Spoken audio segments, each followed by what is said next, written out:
Hello বন্ধুরা, কেমন আছো সবাই? Welcome to new video. I hope সবাই ভালো আছো। তো আজ একটা রেসিপি শেয়ার করব। খইয়ের সাতু দিয়ে আমি বানাবো নাড়ু। তো নাড়ু বানাতে খইয়ের সাতু লাগছে আর গুড় লাগছে, নিয়ে নিয়েছি। আর নাড়ুগুলো আমি সাজ দিয়ে বানাবো, মাটির তৈরি সাজ দিয়ে বানাবো বন্ধুরা। এই দেখো বাজারের কেনা খইয়ের সাতু, একদম দেখো ঝকঝকা ফকফকা সাতুগুলা। তো এই ছাতু দিয়ে আমি বানাবো হচ্ছে নাড়ু। চৈত্র সংক্রান্তিতে নাড়ু খেতে হয়, তো সেই নাড়ুগুলি বানাবো আর কি খাওয়ার জন্য। আর গুড় নিয়েছি, তো গুড়টাকে প্রথমে পাক দিতে হবে। পাকের মধ্যে খইয়ের সাতু দিয়ে তারপর পাক তুলে তারপর বানাবো মাটির সাজ দিয়ে নাড়ুগুলো। তো চলো স্টার্ট করে দিই। এই তো কড়াই বসালাম, কড়াতে দিয়ে দেব পরিমাণ মতো জল। জলটা দিয়ে তারপর জলটা একটু গরম হলে দিয়ে দেব গুড়। তো গুড়গুলো বন্ধুরা দেখো টুকরো টুকরো ছিল, বড় আর ছোট আর করলাম না। তো গুড়গুলো দিয়ে দিলাম। এখন নাড়াচাড়া দিয়ে গুড়টাকে গলিয়ে নিতে হবে। গুড়ের টুকরোগুলো একটু ছোট হলে তাড়াতাড়ি গলে যেত, কিন্তু বড় হলে গলতে সময় লাগলো আর কি। তো যাই হোক, একটু নাড়াচাড়া দিলেই গলে যাবে। আর দেখো মাটির সাজ নিয়ে নিয়েছি। এই দেখো মাটির সাজগুলো খুব সুন্দর, ছোট সাইজেরই নিলাম। এই যে মাছের সাজ নিয়েছি দুইটা, দেখো একটা বড় সাইজ একটা ছোট। আর এগুলা ফুল। এই সাজগুলা দিয়েই নাড়ুগুলা বানাবো আর কি। তো গুড়টা নাড়াচাড়া দিয়ে পাক তুলে নিতে হবে। অনবরত নাড়াচাড়া দিয়ে নিচ্ছি বন্ধুরা। মানে গুড়টা গলেছে, তাও পাক করে নিতে হবে, আরও নাড়াচাড়া দিতে হবে। তো নাড়াচাড়া দিয়ে নিলাম আর দেখে নিচ্ছি। আর কালারটা চেঞ্জ হয়ে এসেছে, পাকটা হয়ে এসেছে। দেখে নেব গুড়ের পাক হয়েছে কিনা। এই দেখো এভাবে করে নাড়াচাড়া দিয়ে নিচ্ছি আর দেখে নিচ্ছি হলো কিনা। না হয়নি, আবারও হবে। গুড়ের পাকটা হয়ে গেলে একটা সুতোর মতন হবে, তারপর লেয়ার তৈরি হবে আর কি। তারপর দিয়ে দিলাম একটুখানি জিরার গুঁড়ো, সেন্ট আসার জন্য, ভালো একটা সেন্ট আসবে আর খেতেও ভালো লাগে। জিরার গুঁড়োটা মিশিয়ে দিলাম।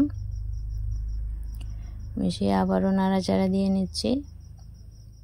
গুড়ের পাকটা ভালো করে না হলে আবার মানে খইটা দিলে নাড়ুগুলি তৈরি হবে না। তো আবারও দেখে নিচ্ছি। তো এবার হয়ে গেছে মনে হয়।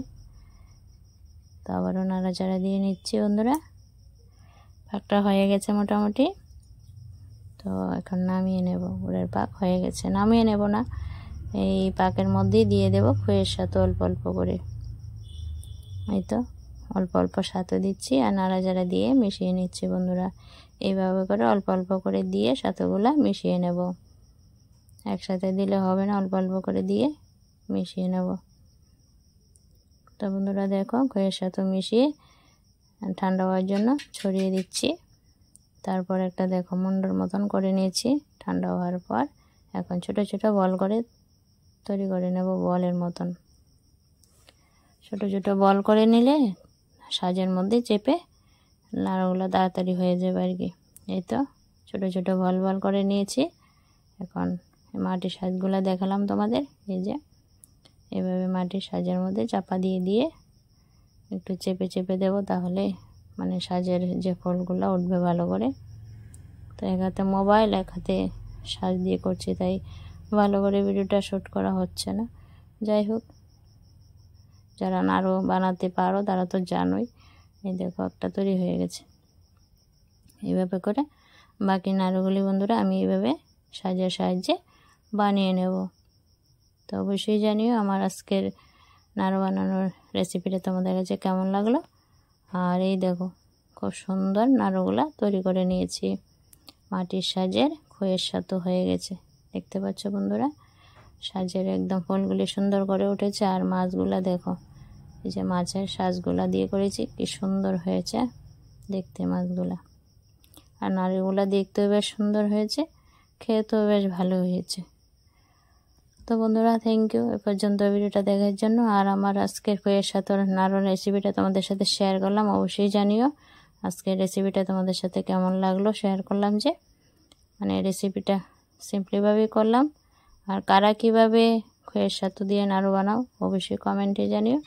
আমার প্রসেসিংটা একদম সিম্পলিভাবেই সিম্পলিভাবেই আমি নাড়ুগুলা বানিয়েছি আর সিম্পলিভাবেই তোমাদের সাথে শেয়ার করলাম।